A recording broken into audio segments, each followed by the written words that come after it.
Өглөө эртлэн босож ирсэн өглөөний зочин бол Баярлалаа төрийн бас байгууллагын ангаагч төвийн зөвлөх багш Мөнх Жаргал. Өглөөний мэндэргий.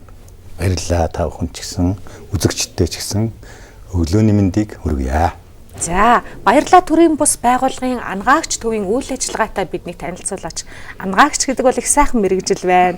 Их сайхан үг сонсогдож байна. Тэгэхээр та бүхэн бас яг энэ нэртэйгээ холбоотой сайхан үйл эрхэлдэг баг.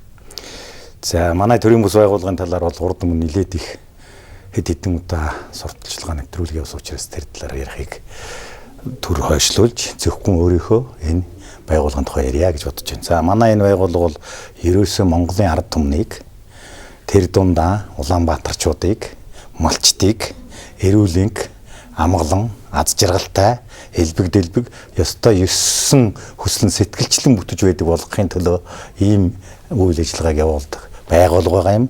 За, энд нэгдүгürt хүнийг энергиэр дүүргэлт хийж эрүүлшүүлэх эмчилгээ гэж ярьж байгаа юм да. Гэхдээ энэ эмчилгээ биш дүүргэлт, энергийн дүүргэлт гэж ярьдаг. Энэ зүйлийг эрхэлж явуулж байна. За, хоёрдугаарт юу гэхдээ зэрэг ухамсарын энэ эмчилгээний багаж төхөөрөмжүүд гэж байдаг жишээлбэл энэ дээр байж байгаа.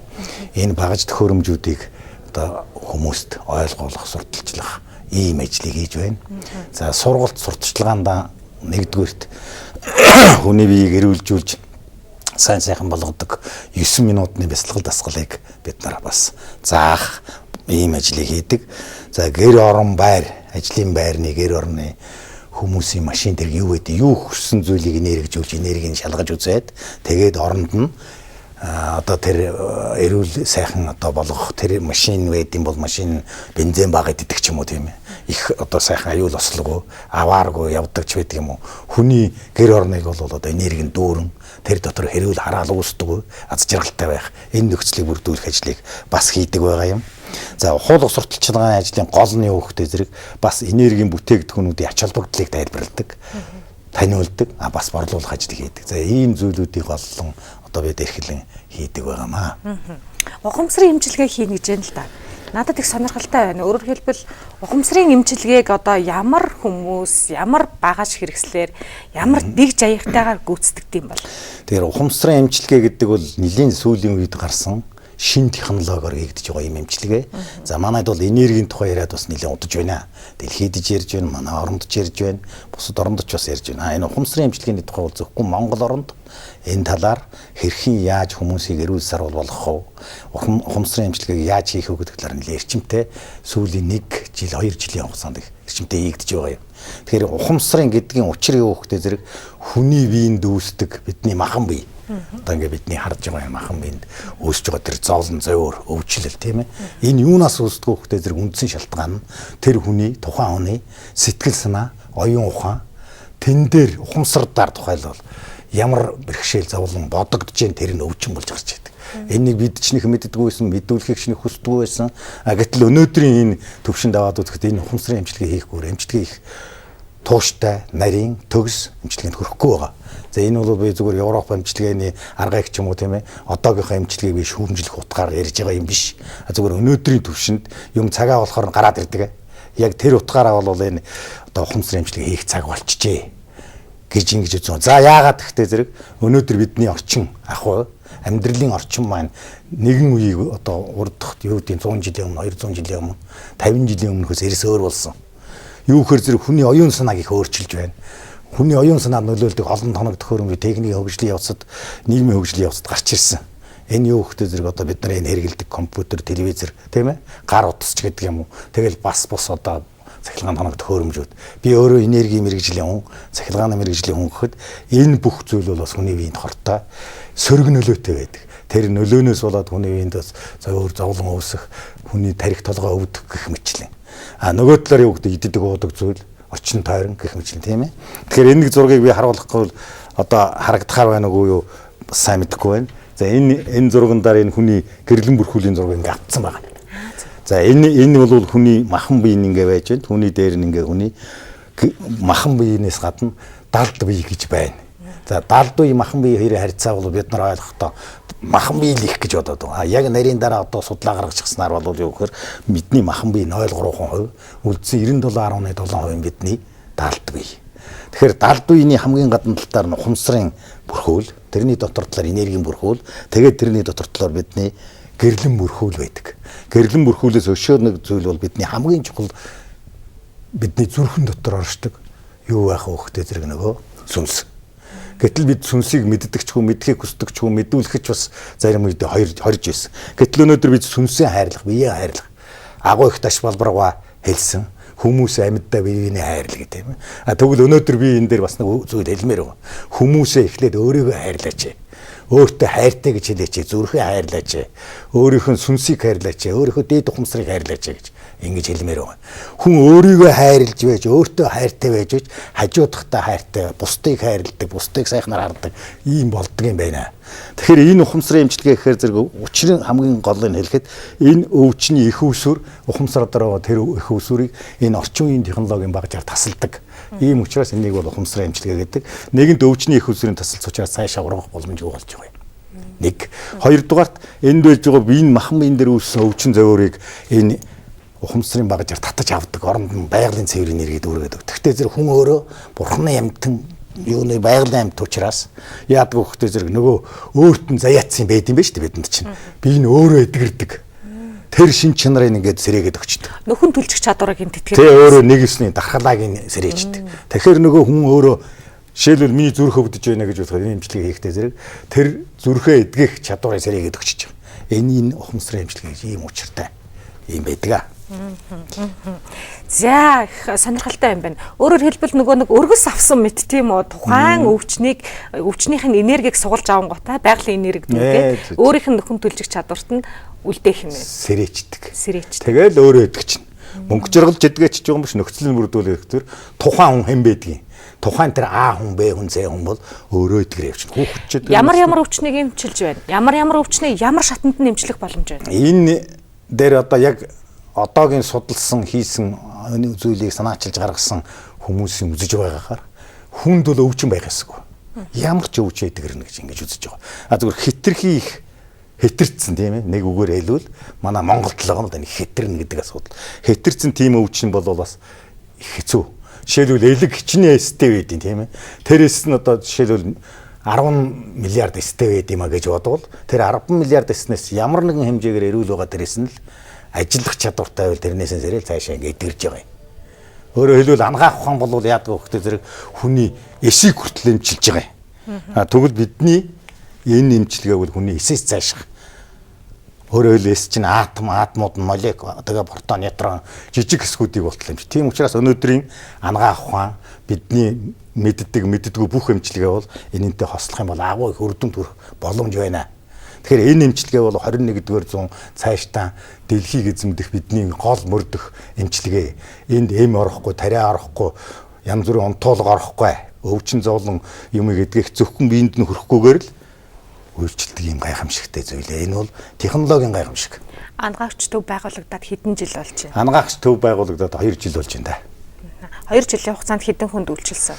За 2 жилийн хугацаанд эхний жилүүд бол ерөөсөө тайлбарлах, ухуулах тийм ээ, ойлгуулах, хүнд энэ зүйлүүдийг судлуулах, өөрсдөө энийгээ мэдрэх, авах, ойлгох ийм ажил хийлээ. Сүүлийн 1 жил орчим хугацаанд бол эмчилгээ хийж байна. 600 гаруй хонд одоо эмчилгээ хийлээ. За энд бол энэ олон төрлийн хүнд хөнгөн янз бүрийн өвчтөе улсууд эмчилсэн. За энэ эмчилгээний үр дүн бол гайхамшигтай байна. Гайхамшиг нь бидэнд байгаа юм биш, гайхамшиг нь энэ технологитой өөрт нь байгаа юм. Технологийн хурд маш өндөр. Өөрөөр хэлбэл энийг ийм багжийг гаргаад ирэхдээ хүн хараа зүгээр зэс вэ гэж бодсон тийм ээ. Гэтэл энэ хүний одоо оюун ухааныг сэргээдэг, бүтээдэг, хүний одоо бүх сэтгэл зүг сайхан тагшруулдаг ийм байх жишээтэй. Тэгэхээр энэ багжны хурд бол гэрлийн хурдыг 40 дахин ихсгсэнтэй тэнцгийн хурдаар үйлчлэн. Энэ үзэг бол 20-оос 30 дахин 40 дахин хурдтай. Тэгэхээр зэрэг ийм хурдан байгаа учраас хүний маш богино хугацаанд эдгэж илааршдаг байна. Ийм шинжтэй. За өөр бусад багжнууд байна. Саяны одоо зис оюун ухааныг тэтгэдэг зис цагирагч нь жижигхэн хэлбэртэй шүү дээ. Энэ одоо жишээлбэл за энэ жижиг цагираг бол бас их гайхамшигтай зүйл дээ. Мөн одоо тэр за одоогийн үзэж байгаагаар бол энэ мэп технологи гэж. Энэнийг хийсэн бүтээсэн технологи нь мэп гэдэг нь юу гэсэн үг вэ? Тэр хүний нөгөө ил далд 2 бие гэсэн шүү дээ. Тэрнтэй адилхан ухамсар ил ба далд гэж 2 янз байна. Ил ухамсар бол маш бага. Ерөөсөө нэг 3-4% эзэлж байна. Бидний ухамсарын 100% гэвэл үлдсэн 97% хүртэлх тэр хэсгийг яадаг хөхтэй зэрэг сэрэн далдгаа ухамсарыг сэрээж баяжуул шинээр бий болгож дүүргэж өгдөг. Нөгөөд тал нь хөхтэй зэрэг ил ухамсарыг баяжуулдаг. Ийм гайхамшигтай зүйл. Энэгээр одоо зүгээр ингээ хэн хүн өөрийгөө эмчилж болно. Би өөрийгөө эмчилж болно. Авсан хүн одоо өөрөө эмчилж болно. Аав ээжийг ах дүүдрээс оданга анд найзаагаа эмчилж болно. Яаж эмчлэх вэ? Маш энгийн.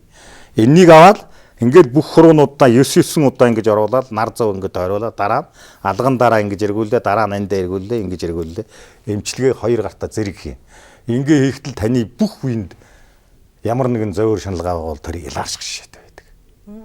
Ийм гайхамшигтай. За тэрний үхээр зэрэг хүний гар бол үндсэндээ бүх эрхтэй энд байж идэг. Өөрөөр хэлбэл мэдээлэл гэж бүх эрхтний мэрэгтнүүд нь өөрснөө байж идэг. Мэдээлэлч байж байна. За мэдээлэл гэснээс энд харин хэлэхэд ер нь бол энэ эмчилгээний үндэс нь хүний организмд, сэтгэл зүйд, хүний биенээс гарч байгаа долгион тийм ээ сайн муу бүх мэдээлэл нь байж байдаг учраас заавал одоо чагнуур даралт ихслэхэд чагнуур барьж үзэхгүй. Энерги нь хэлээл одоо за энэ хүний энерги хэд вэ гэж асуухад л шууд мэдээлэл нь хэлж өгдөг байх шүү дээ.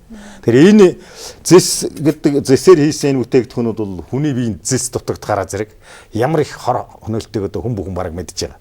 Тэр дутагдсан үндсийн энэ гайхамшигтай өндөр технологитой зэсээр эдгэж байгаа. Энэгээр бол нүдний хараа мөн үү? Нүдний харааг сайжруулах, чихний дүлийг одоо ажилуулах юм. Бусад ямар ч эрхтнийг эмчлэгт хэрэгжилж болно. Эмэгтэйчүүд маань одоо гоо сайхан үзэсгэлэнтэй байхыг хүсэж янз бүрийн тос энгисэг авт урхдаг шүү дээ. Тэгвэл тос энгисгэний хэрэггүйгээр шууд энэгээр л ингээр сууж явахад л манай эмэгтэйчүүд улам царайлаг, нүүр нь атирахгүй, улам сэргэлэн цаваа өнгөлөг дунгалаг болно. Заавал одоо тэр нэг юм тос түшээ төрөх хэрэг бараг байхгүй. Гэх жишээтэй байдаг. За энэ бүтээгдэхүүнээс ганц нэгийг дурдахт бол одоо энэ диск гэдэг ийм зүйл байна. Энэ бол тун гайхамшигтай зүйл. Одоо ингээд миний биен дээр ямар нэгэн зовиороор бие нэг шаналал сонирн болдог. Тэр үе боллоо гэж бодъё. Эсвэл хоол идчихээ хэтрүүлж иддэг ч юм уу. Бид нар чинь хоёр янзаар ертөнцийн хүмүүс зовж идэг гэж байгаа шүү дээ. Нэг нь яадаг вэ гэхээр хэд их идэж цадад зовдөг, нэг хэсэг нь өлөс зовдөг. Тэгээд цадад зовх нь баг өлсгөөс илүү гайхамшигтай байд юм бэ. Тэгээ энэ гэдсэн цадцарсан хүн ингээд нэг шингээж чадахгүй болчихвол энийг ингээд тавиал 9 юм 18 27 минут зовход л би энэ сайхан бол гэх жишээтэй. Тэгээ энэнийг бол эмчилгээний явцад бүгд тэргэж болно. Энэ үгсүүдийг тойруулаад ингээд нүдэрээ ингээд харахад нүдний хараа эрс сайжирч явах шээ. Ийм бүтээгдэхүүн байгаа. Энэ дискийг бол хэн ч яваад хэний ч хэрэгжилж болно. За ингээд одоо сүүлийн үед манай Монголын зарим гайхамшигт бүтээгдэхүүнүүдийг энэ МЭП технологи суулгасан. Жишээлбэл энэ одоо жаахан охио юм. Энэ охи бол одоо элгийг маш сайхан цэвэршүүлж байгаа. Элэгний сироз гэж одоо эдгэдэг айхтар өвч ингээ хүмүүс энэс бол их насаан одоо барж шít. Тэгвэл энэ бүтээгдэхүүнийг хоногт 5хан туслыг хэрэглэхдээ элэг бол маш хурдан цэвэршиж. Жишээлбэл одоо өмнө Говь аймагт ажиллаад нэг элэгний юутай эмчилгээгүй болсон гэсэн хүнд хэрэглэх сарын дараа элэг нь зөв зүгээр болсон байна гэсэн дүгнэлт төрж байгаа шít. Байдаг. За түүнээс гадна манай чацарганы тусыг авч бас энэ дээр МЭП технологиг суулгасан. Энэ чацарганы тос бол гайхамшигтай гэдгийг бид мэднэ. Ямар байгалийн өөрөө их ангаах чадвартай гайхамшигтай зүйл үлээ. Энэ дээр МЭП технологиг суулгачдаа зэрэг одоо ер нь дотор эрхтний ямар ч өвчин ангааж чадчих жишээ. Энийг бол мөн нэг өдөрт 3-аас 5 туслаар 2-оос 3 удаа хэрэглэхдээ одоо ийм гайхамшигтай үр дүн хүрч байгаа маа. За энэ тухайд бол юм байна. За энэ хүжгээд ийм зүйл байдаг. Энэ бол яг бүрэн хэлбэрээр бол юм адаараа ууттай. Энэ гараад ирсэн хэлбэр нь бол энэ байна. Энэ хүжээр яадаг вөхтэй хүний 5 тарих 7 булчрыг сэрээдэг. Өөрөөр хэлбэл хүний нөгөө өөрийнхөө дархлааг сэрхэд нь маш их тус. Хүний энэ 5 тарих л одоо сэргэлэн цаваа тэгшгэмтэй. Түүнээс гадна тэгшгэмтэй энийг дандаа 2-оор нь барина. Ингэж амьсгал нэгэн. Тэгээ ингэн ингээд яахтай зэрэг хүний тэр 5 тарих тэнцвэртэй байдал. Бид ч ерөөсөө өөрсдөө мэддэггүй. Гэрлэн бүрхүүл маань ингээд шилжээд одоо энэ цаг үеийн байдалтай холбоотой юм уу ямар учиртай юм гэрлэн бүрхүүл маш их шилжиж байна. Энийг үнэндээ одоо манай ангаах амжилж байгаа юм уу би мэдэхгүй байна. Жишээлбэл би сая Өвөр хангай аймагт очиж ажиллахад юу яасан? Гэрлэн бүрхүүлийн шилжсэн хүн байлаа. Өмнө гойд маш олон хүн байгалаа эвдэж сүйтгэж байгаа тэр газар энэ их байна. Гэрлэн бүрхүүл шилжинэ гэдэг чинь юу гэсэн үг ярьж яах вэ зэрэг жишээлбэл энэ ингээ сайхан дуд дугуй байж яхна шүү дээ хүн тэгшгэмтэй. Гэтэл гэрлэн бүрхүүл нь энэ цэнхэр гэрлэн дээшээ ингээ яваа бөөр толгоноосоо дээш гараа явцсан. Зарим бөөр доошоо явцсан. Эсвэл хадив шээсээ явцсан юм байж байгаа. Тэгэхээр хүний биед их өөрчлөлт орж байгаа. Тэгэл одоо даралт температур нь их болоод л зүрх нь өвдөөд л ингээл бүр янз бүрийн нойр нурхай байгаад тэгэл энэний тэгшилтгчээ зэрэг л өөрчлөж байгаа. Тэг гих мэтлэнгээр ийм зүйлийг хийхэд энэ нөхөр бол маш их ач холбогдолтой юм зүйл. Энэ бол маш олон ургамал 54 ургамал цэцгийн охиор хийсэн ийм зүйл байгаа. Энэ мөн их хурдтайгаар үйлчлэнэ. Гэх мэтлэнгээр манайд бол маш чухал ийм бүтээгдэхүүнүүд байна. За давс байдаг. За энэ ч бол энэ одоо давсыг бол ингээ найруулчихсан байж байгаа юм. Энэ давсаар ингээд эсвэл ингээ сэгсэрчин хүний толгой үрж явахад ингээ сэгсэрчгтэл толгой зүгээр сайхан болно. Өөрөөр хэлбэл толгойд байж байгаа тэр мэдээллүүдийг муу мэдээллийг гаргаад ирээд өөрийнх нь биеийн дараа болоод байгаа зүйлийг тайлшруулж байна. Магадгүй сумогийн дэвжэн дээр давс цацж байгаа тэр бас муу мухай мэдээллүүдийг тиймд байгаа нөгөө дэвжэн дээр одоо бие биедээ атааж өтөөгөө сайн сайхан барилдах жинхэнэ одоо хүчийг үзэн урам ихийг уралдуулах одоо бэлэгдэл байдаг бах тэр давсны хүчийг тэр тэмцээн уралдаанд ашиглаж байгаа хэлбэр байна. Ер нь тийм байж болох юм. Тэгээ манай монголчууд энэ эмнэлгийн их усүрийг манай монголчууд тавьсан байгаа шүү. Одоогоос хэдэн жилийн өмнө 4000 5000 жилийн өмнө монголчууд бүгдийг мэдчихсэн байгаа. Тэгээ мартчихсан. Тэгсэн энийг одоо манай ТV5-аар зөндөө явсан яригдсан одоо Арамш багш. Энтгийн алдарт багш одоо энэ бүтээгдэхүүнийг үндэслэл төр мэд технологи санаачилсан юм л дээ. Гэтэл бид одоо нэг зүйлийг нэмж хэлье гэж бодлоо. Энэ телевизэр тийм ээ цахилгаан хоног төхөөрөмжүүд компьютер гар утас гэдэг хортой юм байна гэж би ярьж шít. Тэгвэл энэ хорыг өнөөдөр хортойг хэрэглэхгүй байх мөнгө хэрэглэнэ. Энийг хамгаалдаг бүтээгдэхүүнүүд гараад ирцээ. Жишээлх юм бол гар утас тийм гар утасны меморийг энд дотор суулгацсан. Гэхдээ тэр мемори нь юу гэхтэй зэрэг ерөөсөө эндээс электрон үйл ялгаруулдаг болгочдөг. Энэ дээр нь ингээд наалт. Одоо энэгээр ингээ ярихад л одоо тантай ярьлаа гэхэд л өөрт чинь миний энэ утаснаас электрон үйл очихгүй зөвхөн цэвэр эерэг энерги очих шээ. Тэгээ энэ бол энэгээр ингээл ярихад одоогоос алс холд байж байгаа хүнтэй ярихад тэр үнийг тэр утсаар нангаах болох шээ. Нөгөө талаар хүн одоо бие хүнд энэ ай карт гэдэг ийм карт гарсан. Тэр хүнийг хамгаалах учиртай. Жишээлбэл хүн ингээд өөрийнхөө биед янз бүрийн зовөр эрэхтэй зэрэг өөрөө өвчилж чадахгүй байгаа шүү дээ. Нэгдүгээр, хоёрдугаар хүн өөртөө байгаа мэдээллүүдийг арилгаж чадахгүй. Тэгэхээр энэ картыг ингээд бөглөөл зүүчгтэй зэрэг л таны бүх мэдээллийг нь цэвэршүүлнэ. Өнөөдрийг хүртэлх урд наснаас хэдий байдیں۔ Таны урд насны хүн байна. Таны өөрийн насны энэ бүх хугацаанд байсан одоо 1000 жил гэж ярьж байгаа. 1500 жил гэж ярьж байгаа. Тэр мэдээллүүдийн бохирыг бүгдийг арилгаад хойшоо болох одоо ирээдүйд та 50 жил, 60 жил, 100 жил амьдрна гэвэл тэрд болох үйл ажиллагааны бүх юмыг сайхан болгож өгнө. Бидэнд одоо захирагддгүү, бидэнд тайлагддгүү нөгөө үүлийн үр аль настай хийсэн үйл лайвэ гэж ярьдаг тэр бүх мэдээллүүд наад энэ дээр устдаад тэгээд дандаа эерэг нэр. Ирээдүгөө бас цэвэрлэх боломжтой. Учир нь үхээр энэ дээр нэрийг бичээд 6 хийчин. Одоо жишээлбэл мөнгө чаргал өөрөө хэрэглэнэ гэвэл тэгээд 10 хурууныхаа хээг тавьчихна. Өөртөө одоо асуудлуудыг энэ дээр тэмдэглэх шин тэгээд шийдвэрчиж. Нэгэнт энэ эмчилгээнүүдийг хийлээ. За одоо чих сонсгол мотой хүмүүс одоо энэ зэсний тусламжтайгаар сонсголоо, хараагаа сайжрууллаа. За бүс гүйжүүд гоо сайхнаад итгэлээ, гэрэлхэн бүрхүүлээ. Одоо сайн болголоо, зүрх судас ходоод илэг дотор эрэхтэн за тэгээ тархины төрөлбөрийн мэдээллүүдээ ингээд цэвэрлээд авчлаа. Ямар гам хийх вэ? Энэ их чухал. Ялангуяа манай монголчуудын амьдрал бол бусад орны амьдралтай ерөөсөө огт төсгүй. Тэгэхээр энэ эмчилгээ бол өөрөө юу гэхтэй зэрэг стандарт эмчилгээ биш ээ. Тэр энэ үгийн солиороо дэмий мэрээд байна гэж магадгүй. Яа энийг үнэхээр үзээд туршихад үнэхээр стандарт бус байх ёстой юм байна. Жишээлбэл бид 4-дөр ч юм уу бид 10 хүн байлаа гэхэд 10 хүн 10 янзын биетэй 10 янзын организмтай бодол санаатай. Гэтэл эмчилгээ ганцхан янзын эмчилгээ хийж ерөөсө болохгүй. Гэтэл энэ эмчилгээ бол юу гэхтэй зэрэг хүн тохирсон тийм эмчилгээ хийдэг.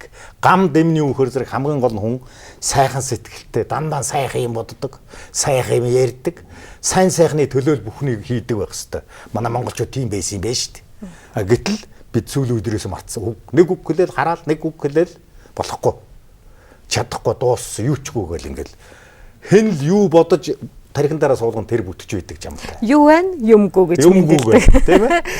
За тэгэхээр энэ бас амны бэлэг ачтын бэлгийг бодолцож сайн сайхныг хичээж явбал энэ энергийг бид одоо цааш нь тэтгээд хадгалаад авах юм боломжтой байх нэ. Ийм л гам барих нь.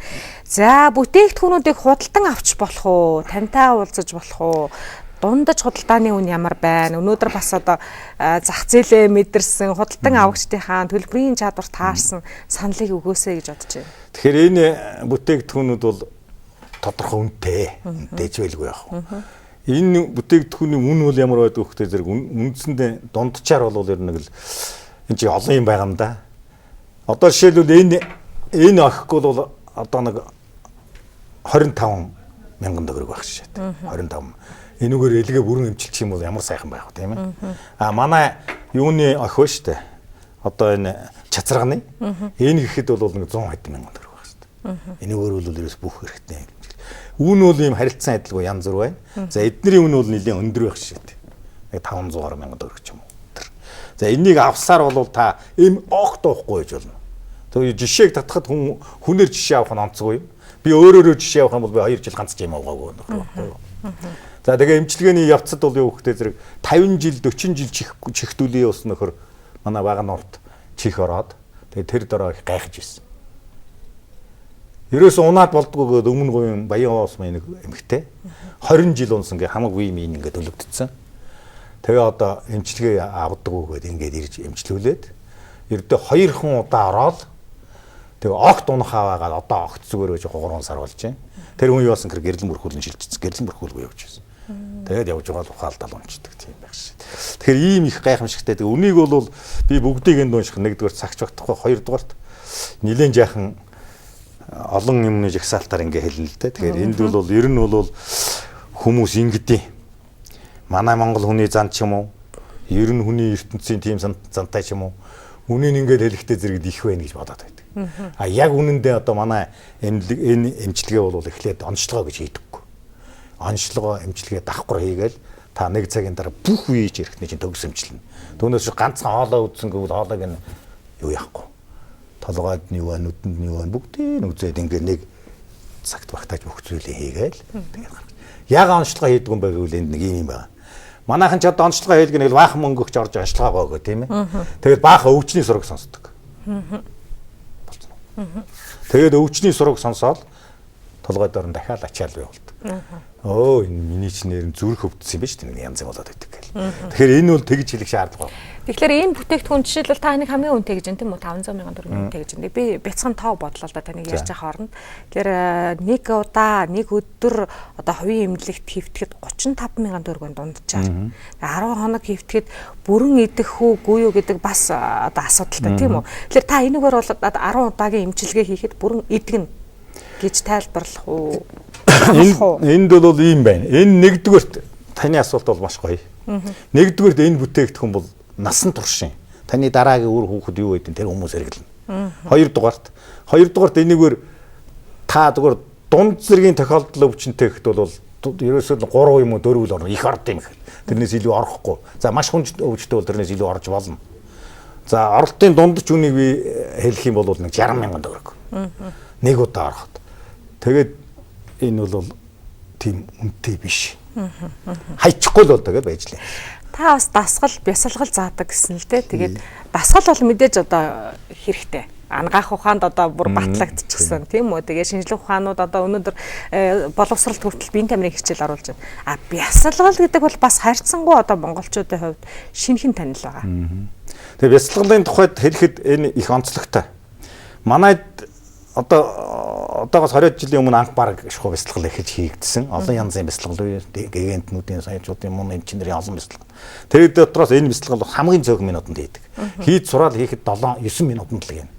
Таны энэ дасгалыг тогтмол нэг 27 хоног тасралтаг өглөө хийчих юм бол та ерөөсөө өвдөх тухай бодох юм байхгүй. Таны биендээс бүх өвчин гадагшаа алгуулна.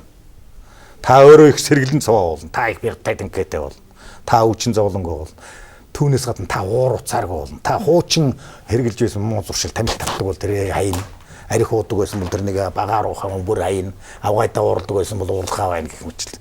Ийм гайхамшигтай сэтгэл санаа зүрх сүнс юу гэдгийг оюун ухаан бүх юмыг дөрвөн төвшөнд нь өөрчилдөг ийм бясалгал байгаа. Энийг бол манайдаар одоо ирж хийлгий гэсэн хүн төлөөргөө зааж өгдөг. Ямар чиглэлийн бясалгал ах вэ? Ерөөсөө л ухамсар энэ ухамсарыг хүний ухамсар далд ухамсарын сэрээдэг. Ил ухамсарын улан баяжуул төгөлдржүүлдэг. Хүний өвчний гадагш нь хөөж гаргадаг. Ийм л бясалгал. Бясалгал нэг бясалгал хэдэн минут зарцуулах вэ? Ерөөсөө 9 минут. 9 минут л хийн. Та өглөө 9 минут дасгал ажил дээр ирэх юм бол та тэр өдөр ядрахгүй байх шээ. Хамгийн гол нь чин үннээсээ зэтгэлээсээ л хийх хэрэгтэй. Ямар дасгал зааж өгөх вэ та? Дасгал бясалгал хоёр адилхан уу өөр үү? Ижил би нэг имийг л хэлээд байгаа хоёр нэр. Ер нь л Дасгал бясалгал гэхлээр одоо шашин байна гэдэг энэ үгэн одоо шашинд орчиж гээд ингээ бодоод байна. Дасгал гэхээр зэрэг нэг өөрөөр одоо. Ер нь бол энэ бясалгал. Хүн бясалгал хийж залбирал хийсэн хүнийг манай нэг үе чинь одоо ер нь буруугаар ойлгодог байлаа шүү дээ. Тэгвэл үндсэн бясалгана гэдэг чинь асар чухал ажил багтал. Юм байна. За баярлалаа. Тэгээд ер нь бид бас эрүүл байх боломжтой болчиж, бясалгалд суралцах боломжтой болчиж, бясалгалд явъя гэхэлэр одоо нөгөө хэд хоногоор 7 хоногоор 10 хоноор явдаг юм байна. Өдөржингөө ажиллаа бас одоо зохицуулах ёстой байдаг юм байна гэж боддог байсан бол өнөөдөр өдөрт 9 минут зарцуулаад бид бясалгал хийгээд байх боломжтой байх нэ. Тэгээд 27 хоног дагнаад хийсэн тохиолдолд өвчнийг мартаж жаргалангийн оронд цэнгэх юм боломжтой байх нэ. Тэгээд энэ доктор Рамеш багшийн энэ MEF гэдэг хаанд чацарганы хаанд надад их сонирхол татчихсан л да. Өөрөөр хэлбэл зөвхөн Монголын хөрсөн дургадаг чацарган гэдэг энэ гайхалтай жимсийг одоо бас зүгээр ч нэг аваад энергижүүлээгүй байх, зүгээр ч юм ханд хийчээгүй байх л да. Тэгэхээр энэ бол мэдээж хүний биед эмчилгээний өндөр ач холбогдолтой манай уламжлалт ангаах ухаанд байж байгаа юм бүтээгдэхүүн. Тэгээд энийг ингээд дээр нь ингээд ханд болгоо дээрэс нь энэ технологиг хийгээд өчгөр дотор бүх эрхтнийг эмчилнэ гэж байна. Тэгэхээр өлөн дээрээ уух хэрэгтэй юм уу? Ямар дэгийг баримтлах вэ? Тэгээ ер нь бол энэ дэр ингэн. Энэ эмчилгээ хийхэд бол ер нь тэгээд өглөө өдөр орой энэ гуравтаа л хэрэглэж байна. Тэгээ манайхан ч их сайхан ард хүмүүс шүү дээ. Ер нь юмыг мартвал мартна хийвэл хий. За ер нь нарийн дараа би бол энэ эмчилгээний нэг нарийн журам хэлдэг юм. Та сансан цагтаа л уучих. Битгий тасал гэж байна. Та сансан цагтаа л өглөө босоод бясалгалаа хийчих вэ. Тэнд ажил төрөл ирүү өсө саадах байх юм байхгүй шүү л гэж. Зүгээр ер нь нарийн дараа бол энийг эмчилгээнийхэн дэг журмаар ярих юм бол өглөө та эрүүл үеийн дээр уугаад сэргэнгүүтээ хоолунднаас өмнө уугаад тэгээд тэр чүтгийг өрөө өстэй гэж юм л. Тэгтээ эн чинь 5 хан тусал шүү дээ ерөнхийдөө 3-5 тусал гэж. За нэг шилтэй чацарган гэхэд ямар өвчнүүдэд анаах хичээдээ өгөх вэ гэдгийг үзэгчдэд сэрвлээд хэлчихье.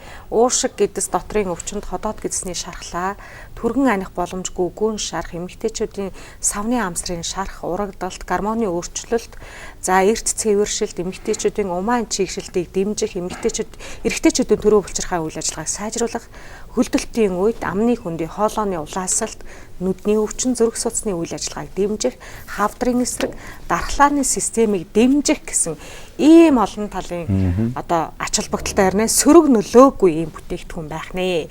За эдгээр бүх мэдээллүүдийг би таанаас авч болох уу, тантай хаана уулзаж болох уу, танд одоо бясалгалын шаваар орох гэсэн хүмүүс хаана очих вэ? Бясалгалын шаваар орох гэсэн хүн одоо манай юу бол өрөө их хайрхан. Энэ одоо юуны Сапорогийн зүүхэн хойно 3 дугаар нэгдсэн эмнэлгийн баруун хоор талд утас бол 9908 73 81 9663 9663 31 3711 энэ 37 11 гэсэн ийм утсаар харьцаж болно. Онол цогцлбор дунд сургууль гэсэн 4 дахь ногоон баяшингийн 108 доодод очиж уулзаж болно. Дасгалыг нэг удаа заалгаад та гэртээ гэр бүлийнхэнтэйгээ хамт хийвэл тэгээд болоо. Заавал бидэнд дараад очих гээд байх шаардлагагүй. Хүсвэл хүрч чад хамт хийвэл бүрч одоо үр дүнтэй болно. За баярлалаа. Ер нь та үзэгчдэд юу зөвлөх үү? Одоо өнөөдөр янз бүрийн л одоо мэдээллийн шуурган дунд бид амьдарч байна. Өдөр болгон янз бүрийн болсон болоогүй муу мухай мэдээлэл сонсож байхын за сайн бас хажуугаар нь бас сүлэлдээл орж ирж л байх юм. За тэгээ гадаа гарахаар хүүтэн нойтон утаа угаартаал байх юм. Үзэгчдэд юу зөвлөх вэ? За үзэгчд зөвлөхөд ер нь бид өөрийнхөө биеийг хайрлж өглөө босоод өөрийнхөө нэрийг хэлээд би танд одоо хэн гэдэг мөнгө чургал хайртай, зүрхэнтэй хайртай, сүнсэнтэй хайртай гэдэг үг ханамдлаггүй хэлчихэж бай. Өөртөө дандаа баярлалаа гэж хэлж бай. Хажууд хүндээ баярлалаа гэж хэлж бай. Хүнд дандаа сайхнаар бодож сайхан юм сэтгэж байгаач. Бид бүгд ийм гэрэлтэй. Хүн бүхэн ийм солонгын 7 хоногт түүнээс тэр нь аль нь илүү төлхөө байгаа нэн дээр ингээд тодорч гарч байгаамаа. Тэгэхээр энэ гэрлэл хичнээн тунгалаг байна бид төдийчний сэргэлэн цовоо, төдийчний ажил үүргэнд бүтэмжтэй, төдийчний эрүүл сарвал. За бид бол эхлээл бодохоор ихэвчлэн ингээ хүмүүстээ ингээ мөнгө л бодох юм аа. Бид мөнгө бодохоо болимоор байна. Ерөөсөө л эрүүлээ л бодъё. Эрүүл байх юм бол бидэнд бүх юм бүтнэ. Тийм учраас ард түмэн одоо энэ зах зээлийн нийгмийн одоо бүтээн байгуулалтынхаа үед биеийн эрүүл байлгуу таны бүх хүссэн ёсон хүслийн сэтгэлчлэн бүтээн шүү. Тэгээд энэ удаад бол энэ сурталчилгаа хийхэд тусалсан манай TV5-ын телевизийн хамт олонд одоо болох гэж байгаа 10 жилийнх нь ойг тохиолдуулан аз жаргал сайн сайхан ажлын амжилт хамт олонны чинь эрүүл энхийг хүсэн өрөөё. За гэрлээ.